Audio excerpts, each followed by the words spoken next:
Hello, buongiorno. My name is Anna Bresanin, and I am the US editor of BBC Reel, which is the BBC platform for digital documentaries and video. When I first got the idea for this panel, my original title was Did TikTok Kill Video? And of course, that's a provocation and a paradox because TikTok is video.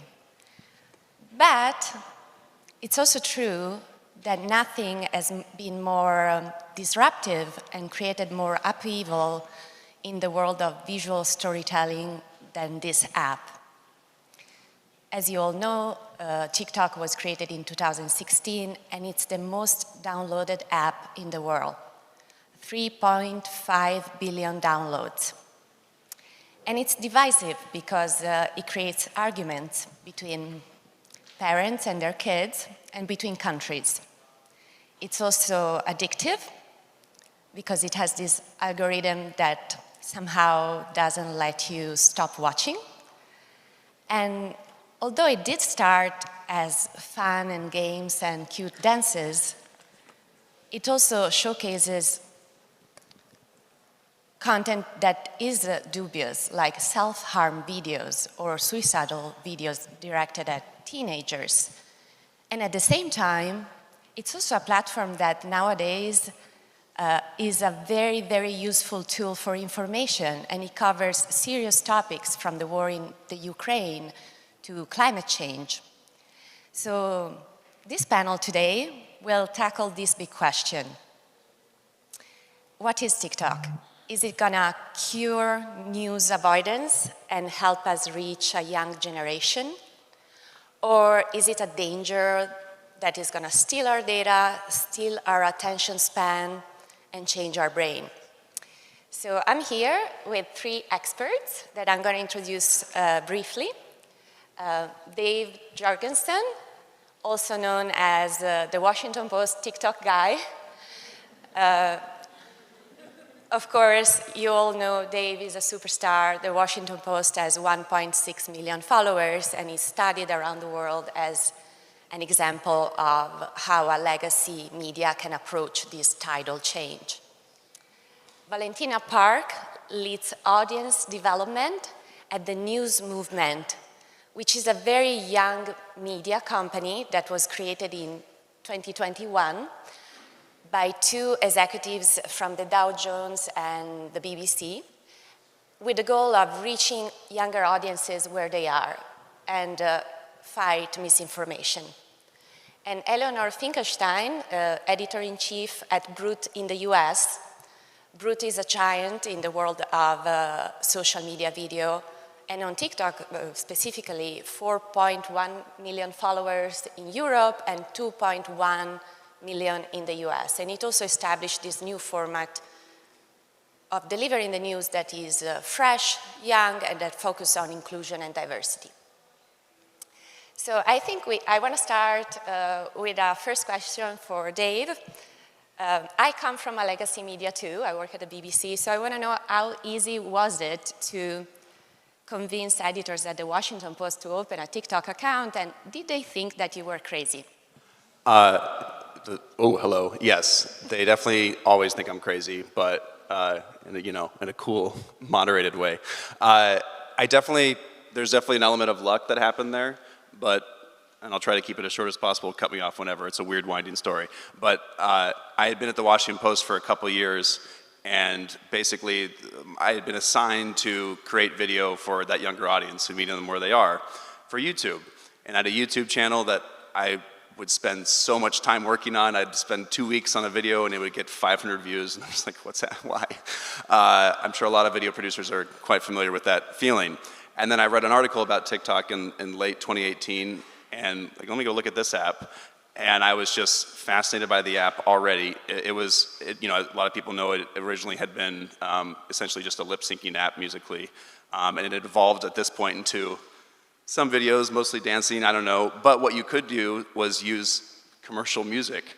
And so I was really excited about the idea of, I can put videos to like the Backstreet Boys or something. That's pretty awesome as a video editor. And also, I just thought, I looked at the statistics, and there was millions and millions of people already on this app in the US. So I got this meeting of all the people that I had met over 2 years of the Post that I knew had to say yes to this. I put them in a room, I gave them each a 7-page packet, and they're like, he's way overprepared for this, whatever this is. Explained to them briefly what TikTok was, and got kind of a soft yes. And then a couple months later, I was at my desk, and Micah Gelman, who's still the head of video at the Post, said, why don't you try it today, but just keep it under the radar. Did not keep it under the radar whatsoever. Posted a video. I intentionally put my coworker's dog in the video because I knew if a dog was in it, this Twitter user named Darth would probably retweet it, and he did. So DC Twitter kind of blew up on that. There was a lot of recognition, and it was almost kind of two separate bodies where you had our TikTok audience and the sort of DC sort of elitist Twitter audience, and somehow these videos were appealing to both. And then, by the time the pandemic hit, about 9 months later, the audience aged up, and we kind of just took off from there. Yeah, I think, Valentina, you probably have a lot of thoughts on how to grow an audience on TikTok, because that's what you do every day, right? So do you want to tell us about that? Yeah, I feel like once you kind of figure out what it is you want to post and why people should come and follow you on TikTok, it's about being consistent, also making sure that you're listening to who you're speaking to. Really think about, the mindset of when somebody's on TikTok, they're not going specifically with something in mind. They're just waiting to be served. So can you catch their attention within the first few seconds, and then from there, are you engaging with them? I think TikTok is one of the platforms that was a little bit different in that the audience was super engaged, and they appreciated when somebody would actually talk to them. So it wasn't just a void that they were leaving a comment on. Somebody actually responding can change the engagement rate, which helps with the videos. And then from there, I think it's taking a look at who's resonating with your content, and then growing and experimenting based off of the feedback that you're seeing. And there's a lot of data that's available in the app, so something that we often tend to do is we'll go in with a, hey, let's just try this thing. We know that our audience, for example, is, because we try to skew younger, at least for the news movement, we covered a story around drugs and drug safety and festivals. And that was one of our first videos to really pop, and it was because it was, one, something that they cared about, two, no one was really talking about it, and three, we were directly speaking to them. So yeah. Yeah, Eleanor, I don't know if you have thoughts around this. Yeah, I think for us, we noticed something about the users on TikTok is that, one, we're seeing a generation that is very socially conscious and very politically active and very media savvy, and they're using, their social media savviness to be very outspoken and very vocal. And they're very curious in these topics. And one of the things that we noticed in 2022, which was a big year for news, with Russia invading Ukraine and Roe v. Wade being overturned in the US and trans rights being threatened and the midterms in the US, was that a lot of the users were actually using the search bar, the TikTok search bar, as a search engine and looking for information in that way. So now that there's kind of the shift in a way, in the way that young people are looking for information, we felt like for us as a news agency, it made sense to be on this platform and to provide that information when people were looking up Ukraine and wanted to know more about it. And I think for us, the other thing that was really important in the way that we made our videos is that it looked very native to TikTok. We wanted to sort of blend in.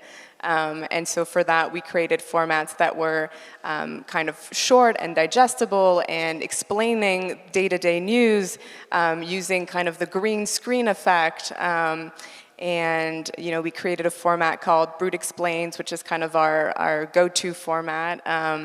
The tagline is, Brute can explain in less than 60 seconds. And so we kind of break down the news in that way. It's hosted, there's someone there explaining it to you, someone that's their generation, someone that's young. And yeah, I think we also noticed that longer formats also work well. So there's room for a lot of different types of videos that talk about things that matter. Yeah. So you mentioned the idea of blending in. I was talking with a colleague a few days ago, and she works for a large news organization, and she takes care of the TikTok account. And she was saying that sometimes she feels like an intruder on this platform because TikTok was not created for the BBC or CNN or the Washington Post. So it was created for people uploading their own videos, right? So I want to ask all of you, what do you think about that, about this feeling of blending in, belonging, not belonging, being an intruder? What's your take? I've definitely felt that very early on, and especially in 2019. In fact, I felt that so much that we leaned into it as the joke, where we were pretending to be like, essentially it was like, you're sort of like cool parent trying to be cool, but that isn't cool. That was what we were going for. And people loved that because it was basically us acknowledging we're a 144-year-old newspaper. We know we have no business being here, at least in 2019. And then, of course, it's evolved where people now are very happy for us to be there. But there was definitely this level of, I don't know. But I think, to the point of making videos that feel like they are native to the platform, that's all people want. They just want to know that you didn't just repurpose something without thinking about it, without having watched TikToks and understanding what's trending and how people are talking. And, we've been on TikTok now almost 5 years, and every year the storytelling changes. And specifically, like last year, suddenly we can make videos that were longer and people were paying attention. I was like, this is amazing. I don't have to cut something down that I didn't want to cut down. So it's only getting better and better. And I think as long as you are respecting the platform, respecting the users on it, people are fine if you're there. It's just a matter of not intruding on their space without recognizing what their space is. I also feel like there is a level of genuineness, that if you show up to the platform being candid and being expressive, and not trying too hard, people really appreciate that, and I think people gravitate towards it. So something that doesn't feel super polished like we expect on a place like Instagram, there isn't really a place for that there. So it's like, even with the green screen and any of the native platform related things, there's like a very casual element to it that I think people really like.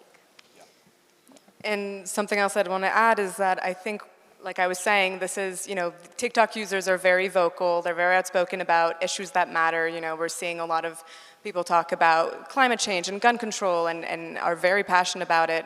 And so we're seeing a rise in citizen journalists or activists on this platform. And so I think that means that there's a space for news organizations to also be there and kind of participate in the conversation, right? So we're having, maybe more like established news organizations that are putting out content, informative content, and we're having an interaction and a response from these kind of activists on this platform. And so it creates this really great dynamic where we get a lot of great engagement, and maybe we're sparking conversations as well, and we all kind of live on the same ecosystem, which is really wonderful. Yeah, one thing to add to that, which is kind of directly, something we do often is we'll reply directly to a comment with a video. And that's perfect because it's engaging with them directly. It's also something you could really only do on TikTok, at least in that way. And essentially someone just comments on a video, what does this mean?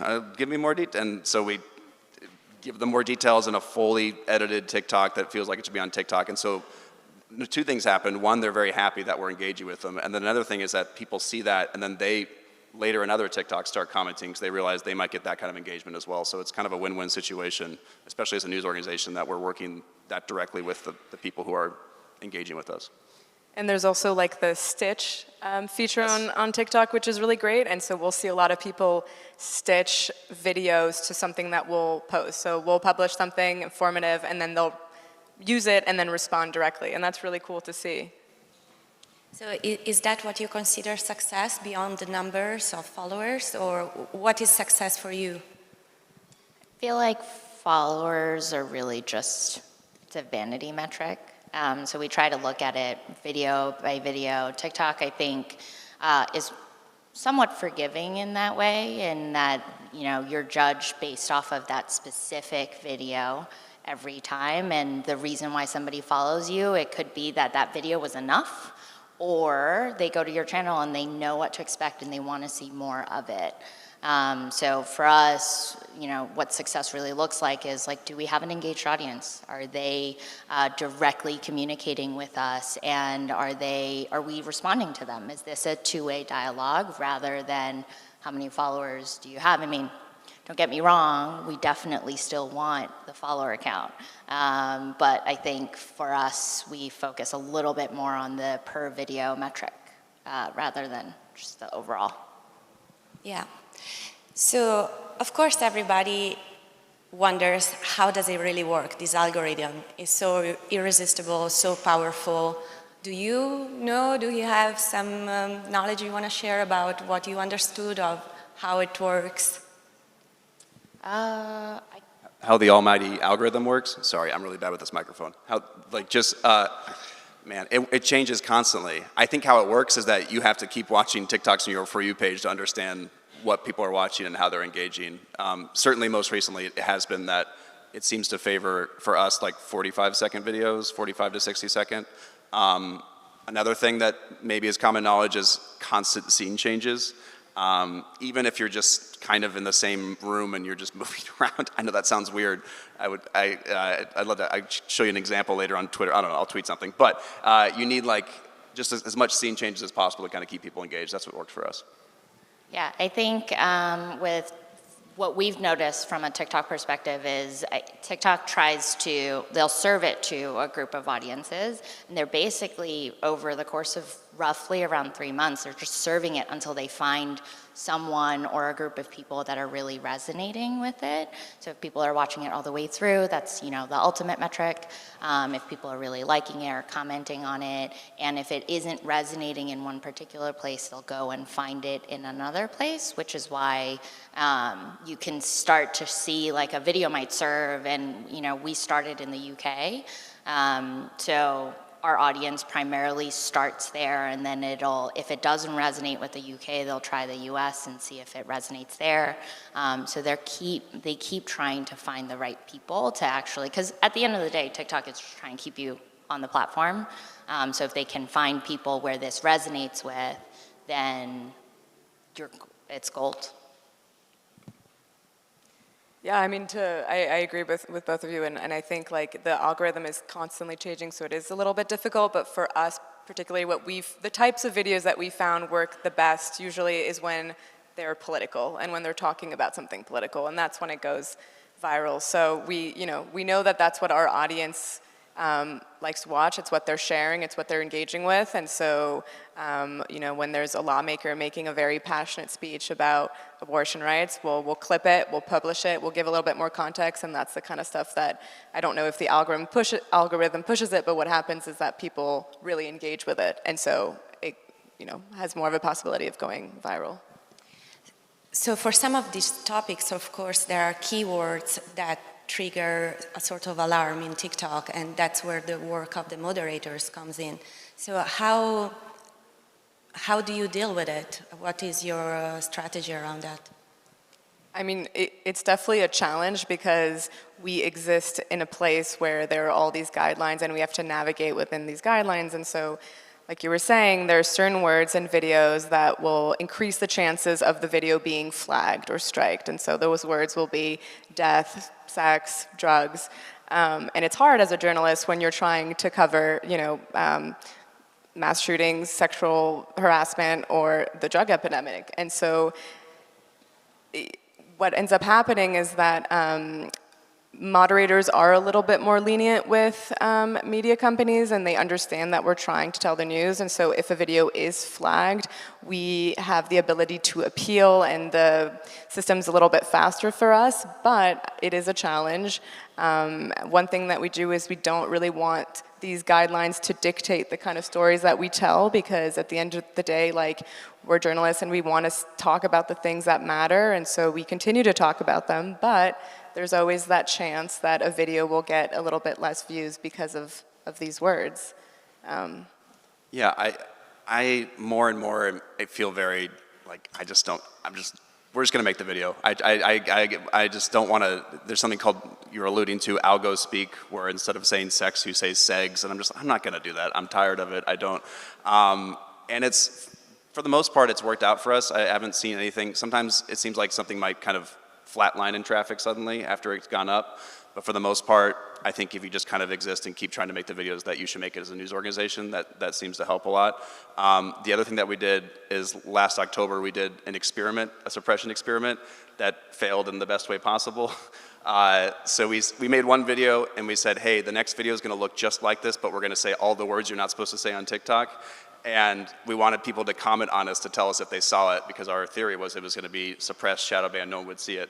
But what happened is everyone went to that video and commented within like 10 minutes and it went viral immediately. And by the time the TikTok moderators saw it, they were like, well, we can't suppress this. This would prove everything.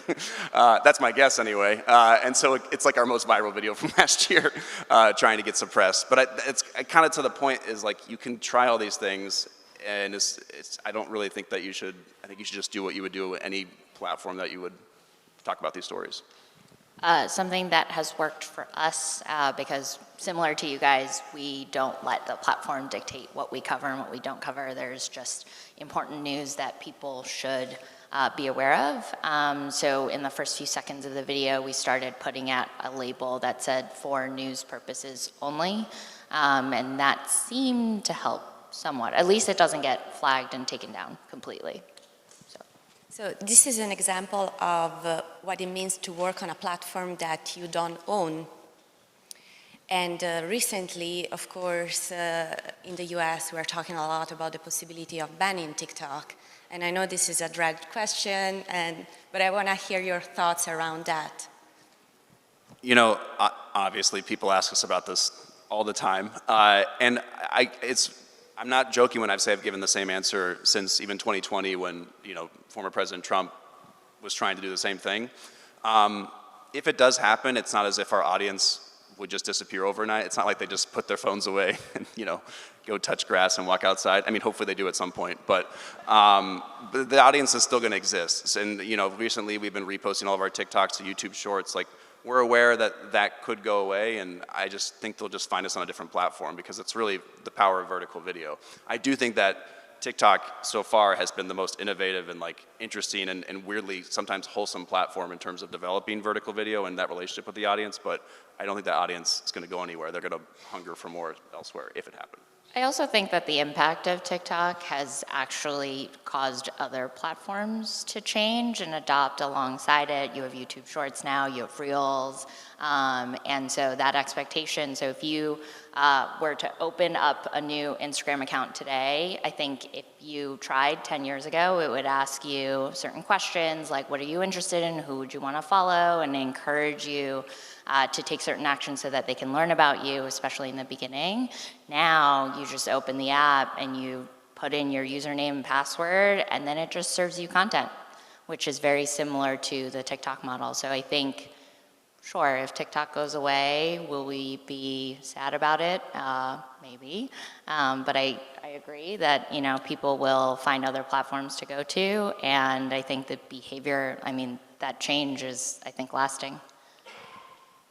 Yeah, I mean, TikTok is just one of the many spaces that we're in right now. And like for Brute, for example, we're social media first, and we started on Facebook, and then Facebook kind of died, and then we went on to Instagram, and then Snapchat, and then YouTube, and TikTok is where we are now. It might not be where we are later, regardless of a ban, you know, things might change, and that's just how it is. What we're doing is we're trying to be very agile and adaptable and just kind of going where the audience is, while always kind of, you know, keeping our editorial line and our high editorial standards, but we're just meeting our audience where they are. Yeah, and in the case of legacy organization, one of the big questions are, you know, we are reaching this audience, but are we bringing them back to our platform? Is that even a goal anymore, or is it just about providing information no matter what the platform is? I have a very abstract view of that. Certainly we, you know, like once a year we have a subscriber deal, so like go get a digital subscription to the Post, TikTok discount, and people do that. We also have a survey once a year where that the first time we did it, for whatever reason, the way I worded the TikTok was, we need you to take this survey, and everyone took it as, if you don't take the survey, Dave's leaving TikTok. I don't know how they got that, but a lot of people responded very quickly. Meaning, people will click a link outside of the app and engage in that way, but they don't necessarily want to most of the time. But the abstract view I have is that, if you look in the comments and you look in the engagement, it's very clear to us that people now have our followers, especially longtime followers, have a respect for the organization. An organization they maybe didn't even know. When we first started, people thought my name was Washington and I was posting. They had, we did a TikTok that was like a parody of All the President's Men, and like 5 people understood the joke, like while we were in the parking garage. Like no one knew what was going on. And that's fine. And now there's just a respect from a younger generation. I think that to me is like worth quite a bit. I'm sure it's worth something eventually down the line in sort of a marketing sense, whatever that is. But for me, I'm just very excited that our audience is that engaged. I think for us, we try to see it as, if we're taking it from the audience perspective, we're okay with, whatever you get on the platform. If that is enough for you, then we're happy for that to be the case, because our goal at the end of the day is to make sure that, speaking to news avoidance, we are making sure that information gets to them.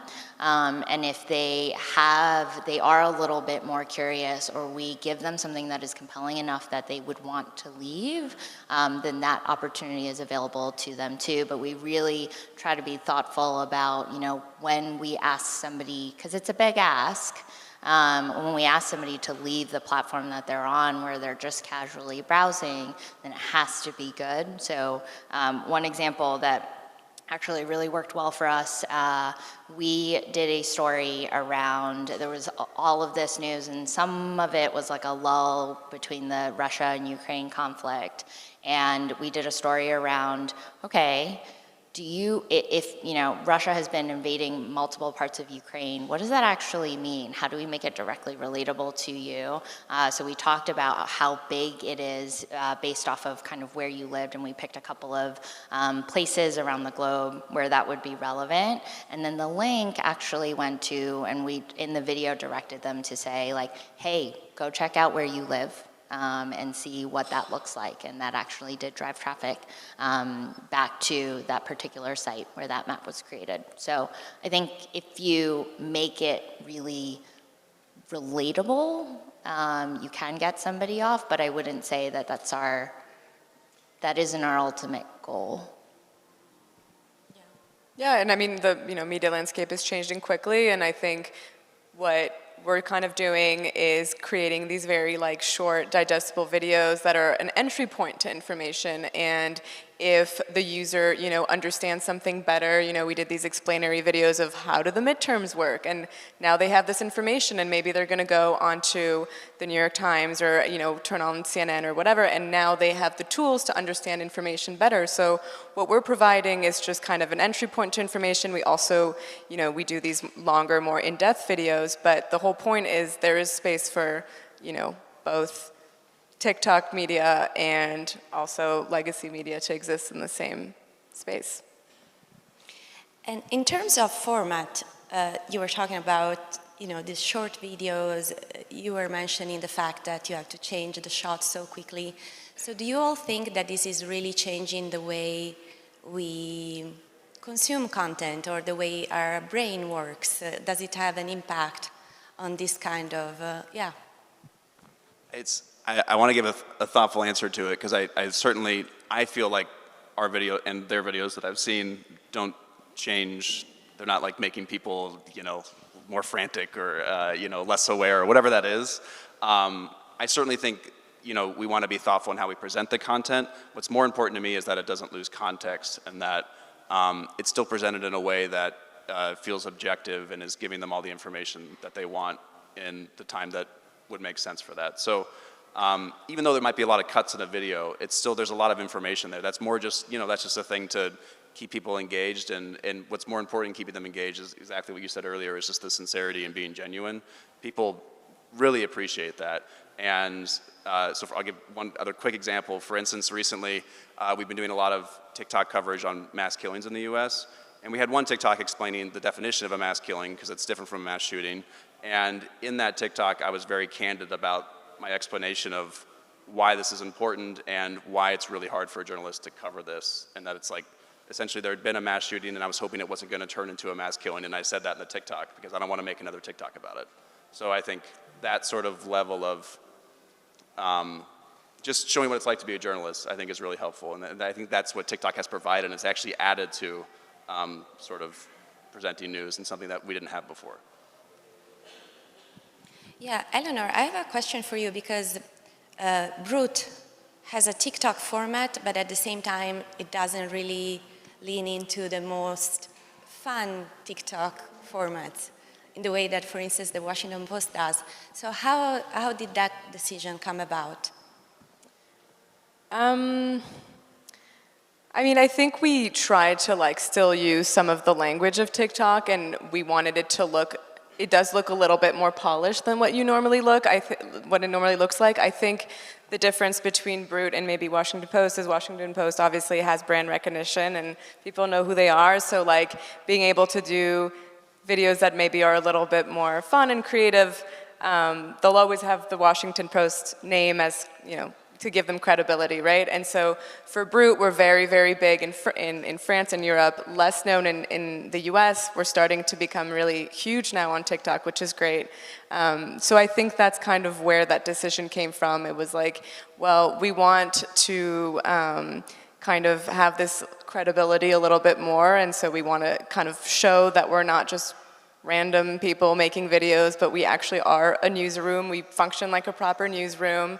So I think that's where that decision came from. Was it similar for the news movement, Valentina? I think we stylistically want to make sure we wanted to create that relatability. So for us, you know, we come at it from like, it's like a friend telling a friend news rather than you're being told by your parents or your school teacher that like this is what's happening and explaining it and dumbing it down for you.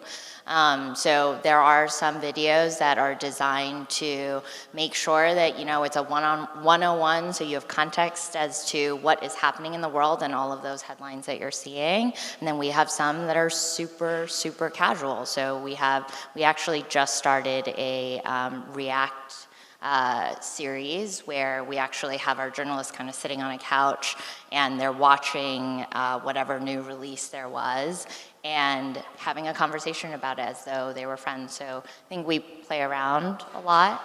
We're still pretty early days, so I think that'll probably also evolve over time. Okay, so in 4 minutes, we're going to take some questions from the audience, but before that, I would like to ask you all last question about the future. So how do you imagine the future of this platform or the future of the way news are delivered in a video format? I'll try to look at my crystal ball, but I'm no genius. I mean, my shoe's untied, so don't, you know, this is my best guess. Every year, and I kind of briefly mentioned this, that I felt like TikTok has been different and evolved into something else. So part of that equation is that TikTok is going to change in some way in a year from now. I don't know what that is, but it's always kind of trended upwards for us. It's basically, it's aged up, videos can be longer, it's just become a better format for news. So that's really good, and I imagine that will continue happening. What our team right now is doing and looking into is trying to figure out if this translates on other platforms as well. Not that we want to leave TikTok by any nature, but just that let's see how it can finally exist elsewhere. So that's kind of the thing we're looking at, but I kind of take it 6 months at a time, because if you try to look a year ahead, there's just no way you could know. Yeah, and I feel like the other very, very popular topic at this conference has been AI, so I'm kind of curious as to see where that intersection lies. It's kind of hard to say, but similar to Dave, we take it pretty much a few months at a time because it changes all the time. What people are looking for. I mean, if you think about it, like we as human beings change on a regular basis and we evolve, so we can't expect the same thing to work all the time. So it's just about like paying attention and again, listening to how people are responding to what you're putting out there. Yeah, I mean, similar to what they were saying and kind of what I was alluding to earlier, it's about being flexible, adaptable, and, you know, taking it, a couple days at a time, and we'll see where it goes. And AI obviously might be the future of it, and we're just trying to experiment with different formats, and we'll see. We'll see if TikTok stays for the long run, and if it doesn't, there will most likely be another platform that will exist that we will be on. And we'll, find whatever the culture is on that platform, whatever the language is, and adapt it to our content. Wonderful. So we have a wonderful audience, and yeah, so many questions. So 1, 2, 3. Yeah. Everyone ask it once. What I TikTok is that on one hand, it feels like it favors very short videos, but then on the other hand, you sometimes see people uploading entire documentaries or dramas in 10 parts. I'm wondering how you've found doing long-form content and what strategies you've had for success. So we recently started doing that too. So we have like a documentary series that's mostly for YouTube, and it's 15 to 20-minute documentaries, and it's human-centered stories. We follow like really interesting, unique characters that shed light on on larger issues. And we started uploading them to TikTok and doing it kind of the TikTok way, part 1, part 2. And what we found is like when the subject is extremely visual and really compelling, and the character that we're profiling is relatable and young, we're finding success on these longer videos too. So, we now have the option to publish longer videos, and I would encourage anyone to do the same, because I think the algorithm is also pushing these longer videos, and there's space for all of it. We don't do necessarily part 1, 2, whatever, but recently I have 2 people on my team, Chris and Carmela, who are incredible, and Chris just finished up a series that was 17 episodes. It was basically every 2 weeks for however many months, and the last episode was over 3 minutes, and by the time we got to that point, people knew what the show was. It was called Variant Cover. They knew what it was about. They knew it was coming out, and so they were actually really excited, and that was our most successful episode and our longest TikTok that we've ever had at 3 minutes. So there's definitely a place for that success, but I think we kind of had to earn it, because usually we kind of trained our audience to be used to a video that's about 60 seconds or less. Wonderful. I think there was a question here in the front. Oh, here. Okay. Hi, my question is about comedy when it comes to TikTok. I work at Radio Free Europe. We have a lot of services who are getting into TikTok now, and it's kind of created the discussion about the use of comedy on TikTok and content. We have audiences that really appreciate comedy and satire, but I was interested kind of how do you approach the use of comedy, especially for politically nuanced topics? I feel like this is mostly directed at me. So, a lot of times it's a gut check. So broadly, if we're looking at a story and we go, can this be funny? Okay, let's try to. But sometimes it's like, no, we're not going to try to make this funny. Most of the time we do. And when we do, even if it's a really tough topic, I try to take the point of view of someone just watching the news, essentially. So for some reason, the first example in my head is from a very long time ago, but in the 2020 election, there was several days in a row where we were waiting on results from the state of Nevada. And so basically, the way I told this story was myself making breakfast for the state of Nevada, but all I wanted to do was watch Office reruns. And there's a lot of inside jokes and all that, but within the conversation I was having with the state of Nevada, we kind of explained what was actually happening and why it was so important to hear about the results from these different states to find out what was going to happen in the election. So sometimes it's about just putting it quite outside of it and showing not necessarily the commentary, but what everyone is thinking and feeling around it. And sometimes, honestly, I feel like anxiety has been one of the best sources of humor for us, especially throughout the pandemic. We really leaned into what's going on and kind of a shared panic that we could put a little dark humor into. So we haven't done, pure comedy more consistently, but something that we have found that works. The news movement also recently acquired The Recount, and when one of our journalists she did a kind of 60-second, here's a breakdown of the things that you missed during the State of the Union address. She was very, very visual in her script. So even though, the content behind her, the green screen that was using wasn't you didn't actually have to watch the State of the Union. You didn't actually need footage behind her, because the way that she was describing, you could almost picture it. And it was, I guess, clever and descriptive so that you could almost feel like that you're there. So it's less I think people appreciate when they can understand it, and I think comedy is just one of the ways that people are like, oh, I can relate to that, or am entertained by it. Yeah, there was a gentleman there that was the first one to raise his hand, so yeah. Hello, my name is Nulla and I'm from Belgium. In Belgium, we have coming up next year elections with 1 million new voters around the age of 18 and 24. And we have the European elections with 16 years old going to vote. And I was wondering, how are you tackling the problem of polarization on TikTok and making objectively information videos to them, to these younger people? Thank you. I think a big part of the equation for us, especially with anything political news, is finding out what people are getting wrong. So for instance, a lot of news stories that happen, we don't necessarily immediately post a video about it. We kind of wait to see what's the misinformation out there, what are people not understanding. And so then the TikTok is intentionally made telling the story of what's happening this election or whatever. And with a very clear-headed script, addressing the things that people are getting wrong. Not necessarily calling people out, but just making sure that they understand and have talking points if they are told something that's not actually true. And that goes left or right. I mean, our most popular videos have really, truly been the ones that are just, they can be funny, but are just purely objective down the middle. And I think that people respect that, and that actually really helps us, again, grow that trust with the audience. Yeah, completely. I think, and that's the other thing when we were talking about being on a platform that we don't own.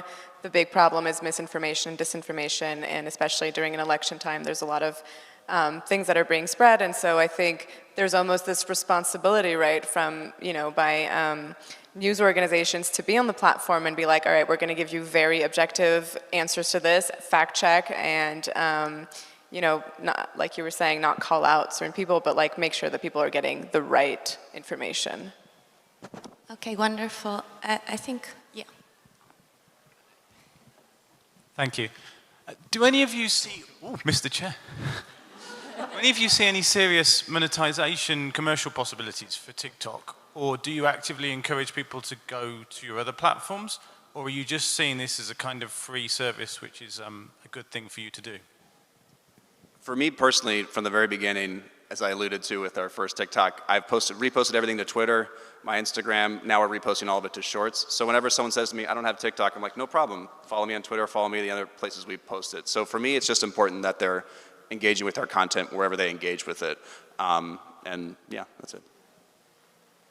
Yeah, I would agree. So TikTok, I think, doesn't have a proper monetization platform. I think something that we're exploring is some of the newer subscription-based things that they've introduced. But again, we're trying to think of it from what is the value that we're bringing to the audience, and how is it good enough for people to want to pay for it. But the goal isn't here, come to our owned and operated site to pay for the thing. Because I don't know that really works well anymore, especially for people who are coming new to the game, like we are.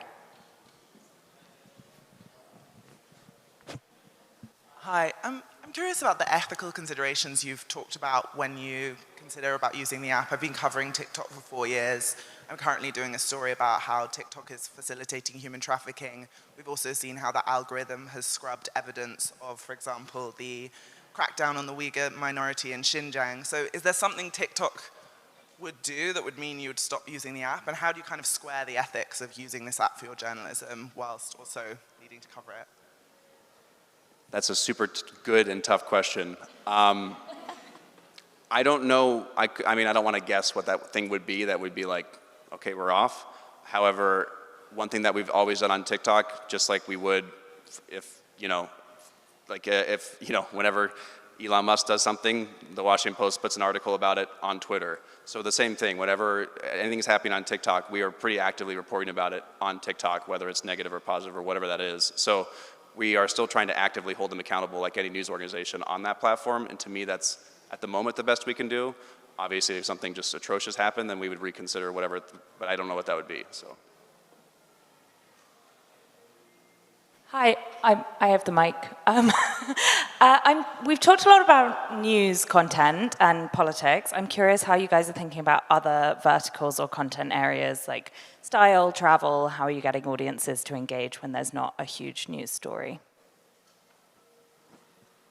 I mean, we do a lot of pop culture content, a lot of evergreen content, not so much like lifestyle, but we definitely cover like pop culture a lot, and you know, that kind of content works wonderfully on these platforms as well.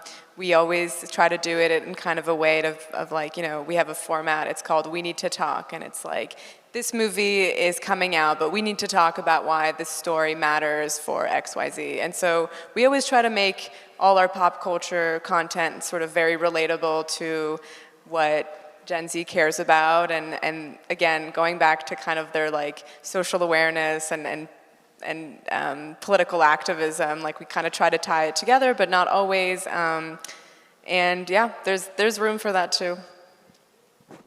Okay, one quick tidbit on pop culture. So our survey, we do a survey every year, I mentioned, and the top thing was international news. That's what they care about most, and that's actually totally true, and it's actually incredible because it's international news, does well in the US, and then when it reaches that country we reported on, that country also engages with it on TikTok, and that's a really cool thing that happens. But they put pop culture on it 2 years in a row very low in their interests, but it's not true. I think they just want us to think that. Anytime we do anything pop culture, they're very engaged. And they put climate news really high, and we continue to do that, but truthfully, I think there's a sense of like when you see a TikTok about climate, you get a little bit sad. It doesn't mean we're gonna stop making those TikToks, but it's kind of interesting what they want versus what they need, but they definitely want pop culture news, no question.